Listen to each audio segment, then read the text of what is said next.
I'm going to start off with Ross McNally, Chief Executive and Executive Chair of the Hampshire Chamber of Commerce. Because when I was looking through the range, the list of speakers on this panel, I thought, what is the Executive Chair, the Chief Exec of Hampshire Chamber of Commerce doing at a Uganda and East Africa business and trade event? And I thought, this is intriguing. We must explore this first of all. So let me ask Ross McNally, why are you here today? Why Uganda? Why East Africa?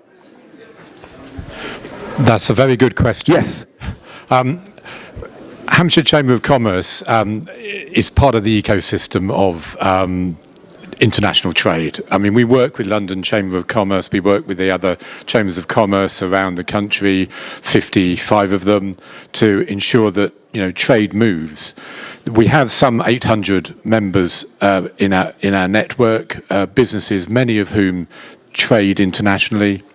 And we're at the heart of the economy of Hampshire, which boasts 4 world-class universities, 2 ports, Farnborough and Farnborough Aerospace, and a whole technology, what we call a technology triangle, an area of businesses across the whole of the central south, which is involved in everything from life sciences to aerospace to maritime and marine engineering.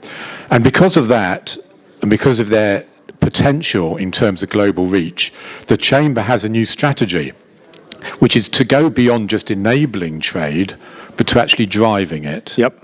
And so we have a strategy that is literally, we're in the foothills of that. We are just starting. And my role as the Executive Chair is to explore where these opportunities are.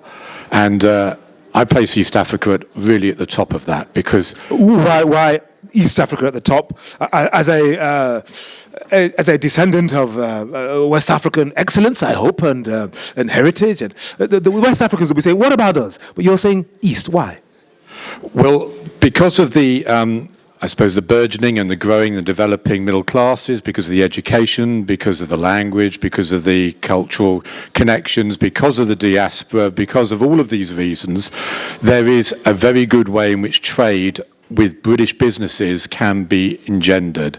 And we've got to really encourage businesses to go beyond purely FDI or purely buying sort of resource-based, but actually adding value, really value-added industry within East Africa, so that the international relationships develop to the benefit of both. You can't just have it as a one-way traffic. And looking at the statistics that we saw in some of the earlier presentations, Hampshire, as a very strong international trade and part of global Britain, particularly because of Southampton Port and other reasons, we have a responsibility to say, where are these emerging markets? It's not my issue to look at where we can trade successfully now. To be perfectly frank, that's happening. Mm-hmm. What we've got to do is see where can we develop that is going to be changing our prospects and actually the prospects of the markets in which we're operating with over the next 25 years. And if you're not looking at East Africa, you're actually missing the point, I would say. Okay, Ross, thank you very much.